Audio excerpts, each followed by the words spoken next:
So within mindfulness itself, there is the inherent capacity for presence, which in my view is something that we lack, generally speaking, in modern life.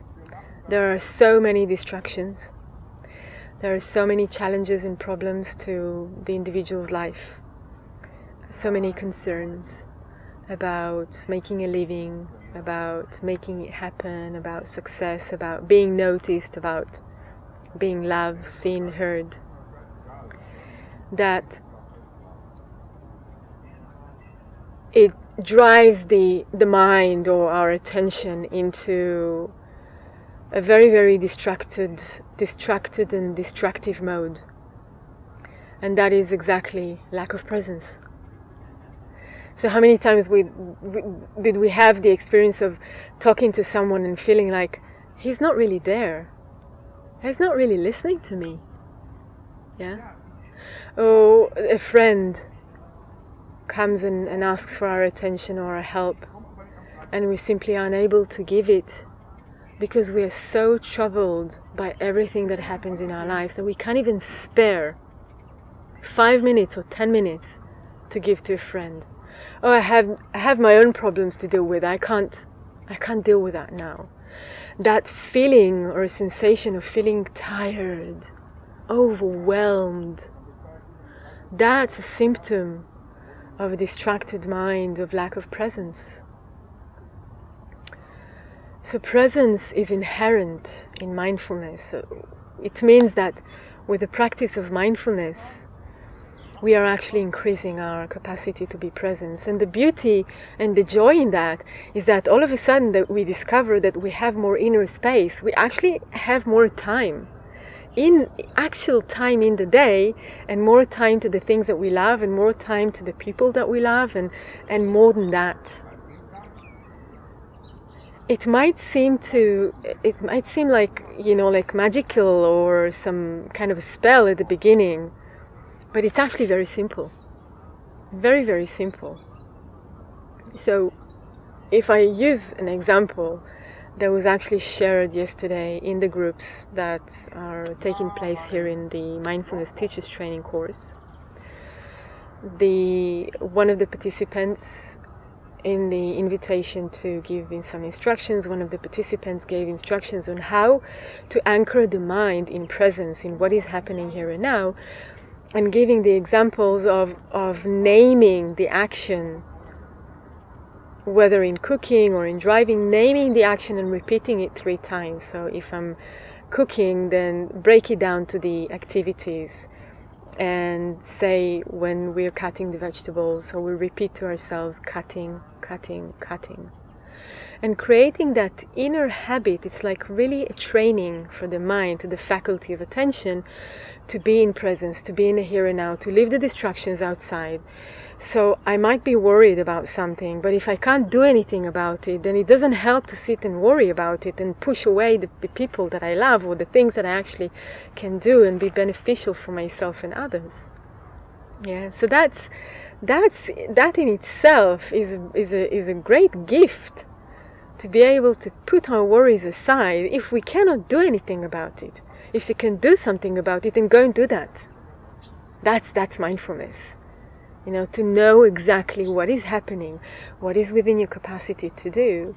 And if you can't do anything about it, then direct your attention to something that you can do. So that simple example of how we can actually practice and shift the attention to bring more presence is very simple.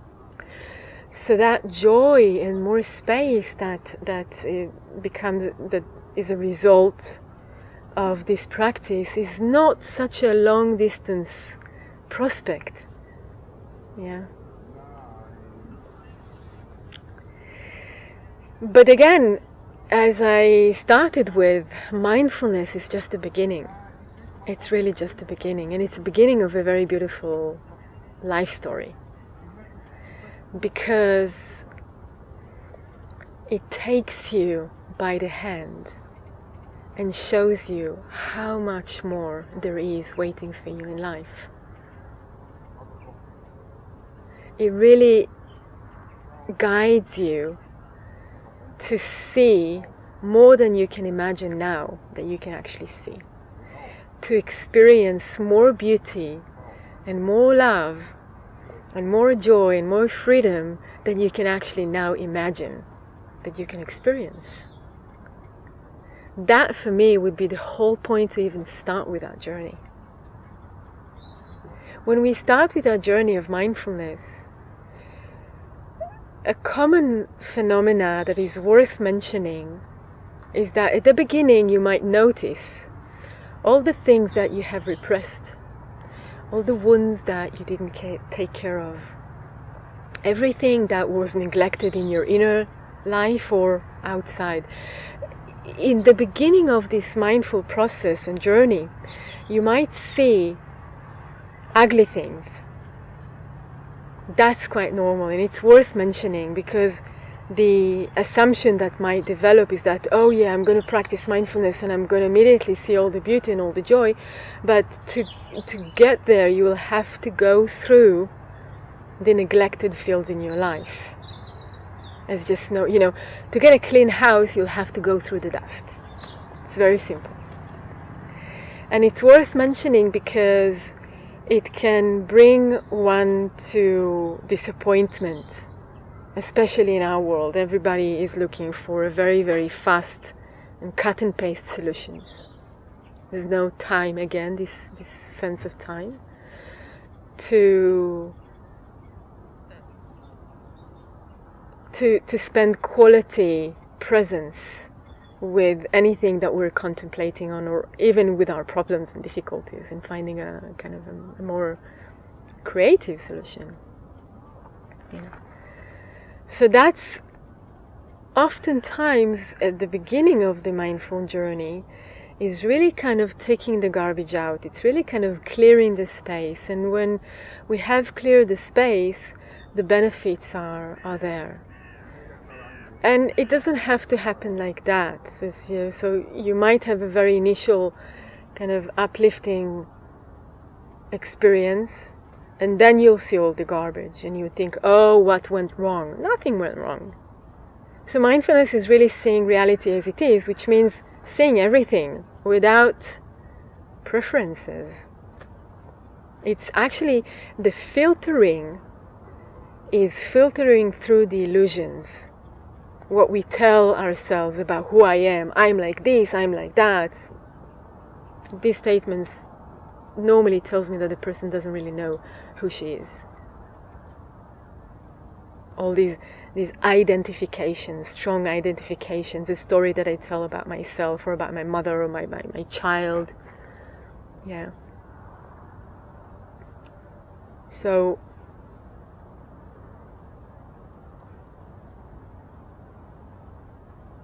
if we have started and then it suddenly shifts, that's like life, One day we have clouds, one day we have sun. One morning we wake up and we feel like this. Another morning we wake up and we feel actually quite grumpy. Do we know why? Do we know how? We don't really. So that brings us to another benefits of the practice of mindfulness. It allows us to kind of, have a little bit of a space of breathing. That I don't have to kind of figure out everything. That it's not up to me to understand, but life has its own agenda and it's okay. And we learn how to dance with it, and we have a greater varieties of responses in our arsenal. We are able to respond differently and to be more flexible with different situations or in different days, because we understand that life has its own agenda and it's not everything under our control.